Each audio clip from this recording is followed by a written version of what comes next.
coming in the store the other day, there's a $3.95. And it was like 18 minutes to get to the store. Nice and cool there. That's my future plan. I can. We're live. What? We're live. Yeah, he said that, I didn't. She said that was her future. And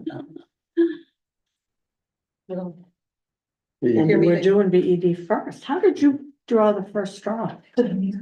I think I have the shortest, Okay, agenda. all right. Well, welcome to the regularly scheduled Business and Economic Development Committee. It is Monday, April, yeah, August. Dan's I catching did on. that, yeah. It is 5:16. On this committee, we have Councilor Fish, Councilor Leonard, Councilor Schaefer, and Councilor Tremble. Other than voting members, we have Councilor Fournier, and we have Councilor Yakabaga and Councilor Dean at the table with us. And the Director of Business and Economic Development is Ann Krieg. And I'm going to, that first item is the grant applications. Yeah, there's a couple of grants that we would like to apply for. We've been working with our new grant writer for the city with our community development division and our housing division. There's been a couple of new programs that HUD has sent out to different cities around the country and to, you know, that kind of go along. We started to look at them in terms of our pilot program for the rental registry, but then we also started to look at it in terms of how can we augment the things that we're already doing with the community development block grant program, as well as the housing rehab program. So there's a couple of grants that we're looking at to apply for. The first is eviction protection. One of the things that came out of our conversations of working with landlords when we were writing the rental registry pilot language was, you know, they really wanted to have more help when they had an at-risk tenant, being able to work with them, especially if they didn't already have a caseworker anymore, to be able to have that go-between person to do mediation, to be able to work with them. And as you know, you do have language for for tenants' rights as well. So this is a great program to kind of marry the rights that you want to protect for the tenant, but also provide those services that the landlords are really looking to the city to do. So this would, you know, pay for mediation services as well as other things to help with to prevent eviction for at-risk tenants. Any questions or comments? Councilor Schaefer? I think this is great, like if you can prevent somebody from becoming unhoused with keeping the lights on or whatever those little things are, I think that's a Exactly. proven strategy, so I think this is a wonderful program. Any other comments, questions? Do we need to wanna do a make motion on each one? I move staff recommendations apply for this eviction protection grant. Second. Okay, it's been moved and seconded to apply for the eviction protection grant. If there are no no objections, seeing none, it will pass. Great, thank you. And the other one is lead abatement. Again, part of our trying to, you know, we have an older housing stock. We've had really good success with our heat pump program and, you know, looking at lead abatement and radon and all the other, things that can be found in an older home. We would like to be able to have these funds as well to be able to help people with abatement. And the other nice thing about the fund that you can also do is you can also supplement workforce development for people that want to go into, you know, lead abatement, you know, as part of the trades. So we're going to be looking at this for a lot of different things. Councilor Schaefer? Sounds great. I would move staff recommendation. Second. It's been moved and seconded. Any other questions, comments? Councilor Fish? With the grants, these are great opportunities to have grant, especially for lead-based paint abatement. It can be very expensive. It is. And how would it, so if we have a landlord or an investor who's purchased a property, and we're applying for the grants, Do we get an outline of, like who would qualify for the grant, how it would work, or does that happen after we've been awarded a grant, should we be awarded? We would, because it's a HUD grant, we have to follow all of the HUD practices, which pretty much align directly with what we do right now with the Community Development Block Grant Program. So it's basically for low to mod income properties, the people that reside there. So it's owner occupied, but it's also for rental as well. Okay, so a landlord Which is could apply great. for. Yes. the tenant, okay, thank you. Any other questions, comments? It's been moved and seconded. If there are no objections, you'll have passage. Great, thank you. Next, we have an update from our Economic Development Officer. And Jose's here as well. Would you like to do it together? Let me move around here, you can come. Sit.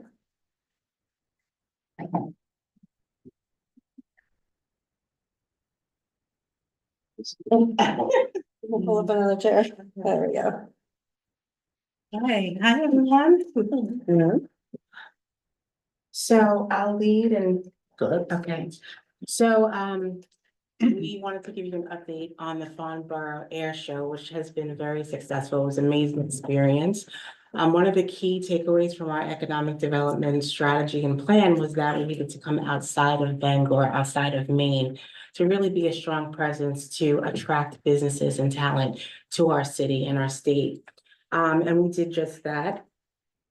The focus, we had some key focus, and we spent a lot of time planning with our airport team colleagues to make sure that this was a constructive and planned and successful trip.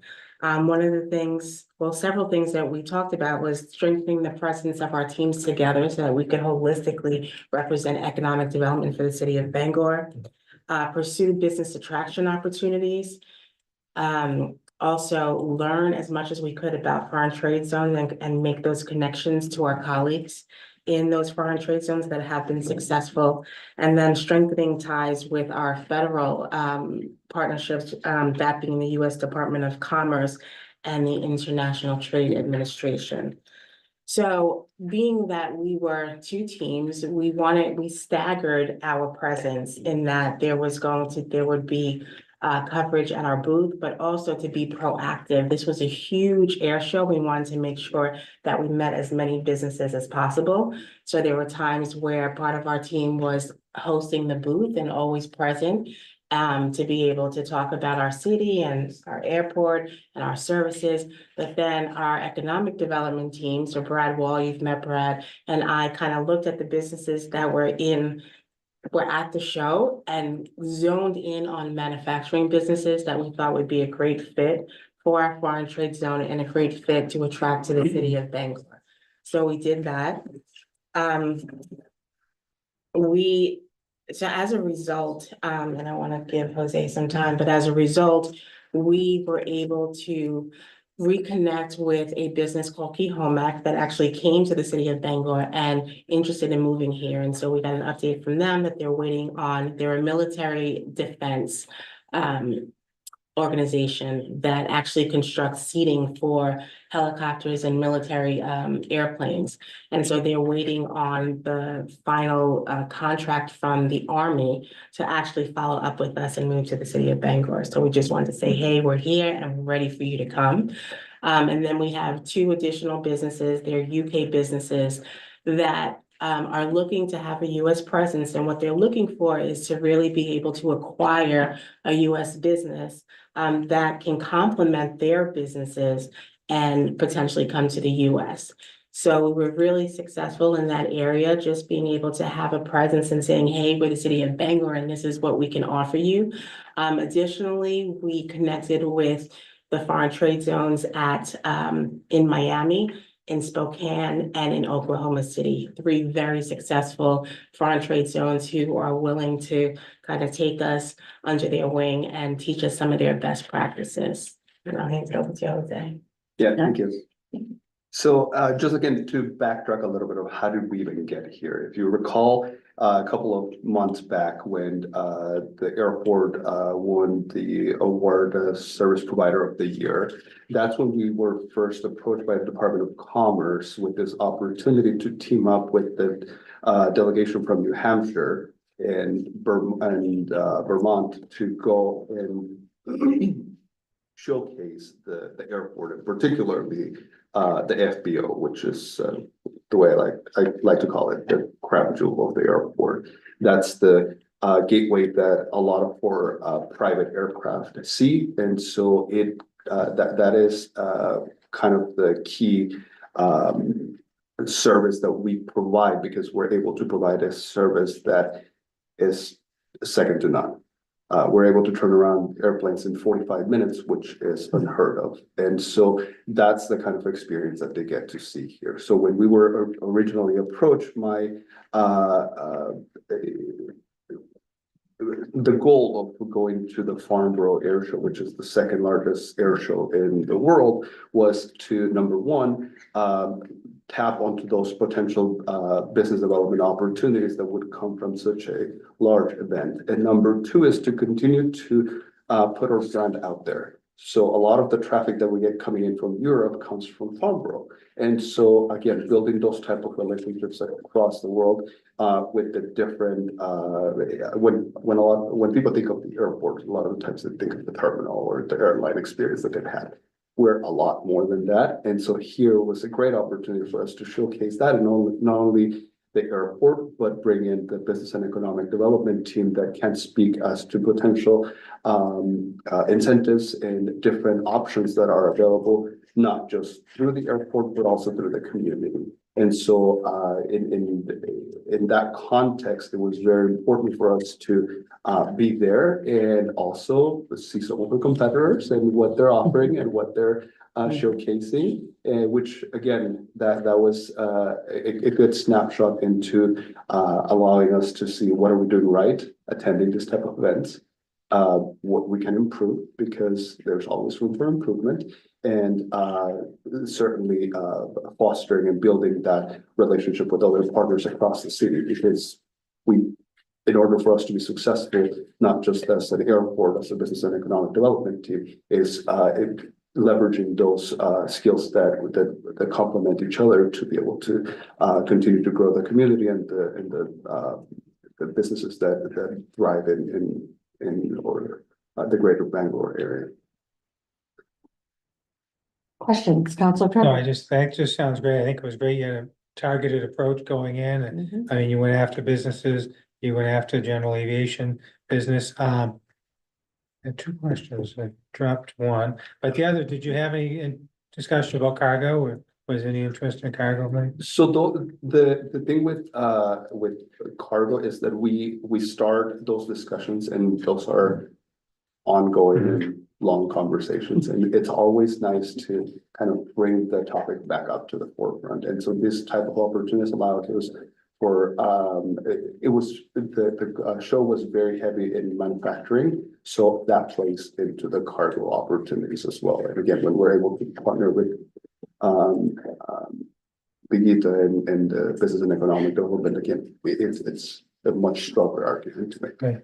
I mean, not a question, I guess, but just a comment. I think it was great. I think our foreign trade zone is definitely underutilized, and to be trying to get more business there is just what we need. So thanks. Any other comments, questions? Thank you. Thank you.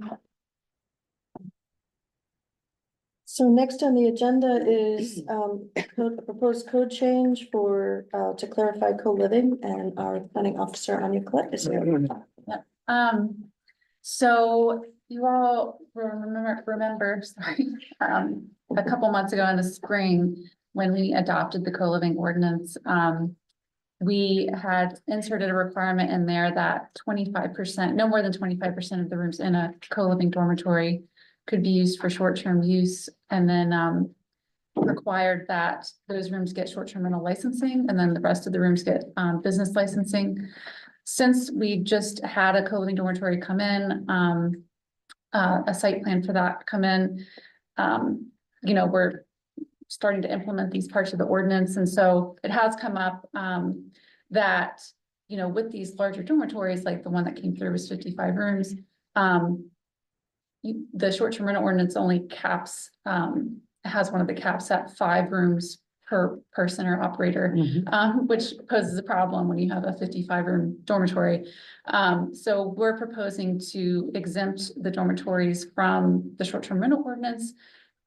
We would keep the cap of 25% of the rooms. However, just as far as a licensing perspective, they would just be subject to an innkeeper's license. So they would have to meet the same requirements as a hotel. And we think, in talking with code enforcement too, that's how we came to that conclusion. It would be more seamless for the developer and also for code enforcement to implement the ordinance. So that's the gist of our proposal, and happy to answer questions. Council Trumbull? So when you lift that, we go with 25%, though, and you're changing the definition, so those aren't gonna count towards our overall cap on short-term rentals, because don't we have a 1% cap? Yes, overall? So they don't count towards that. correct. It would be exempt from the short-term rental Okay. ordinance, so it would not count Okay. towards that at all. But they would still have to meet that 25% maximum number of rooms that could be used for short-term use. So Need a motion? Yeah, we would need a motion. I'd move staff recommendations. Second, It's been moved and seconded. Is there any questions, further discussion? So would this be for just this complex? Or is this gonna be for anything future that would come along similar to it would be for any future code. any future? Yep.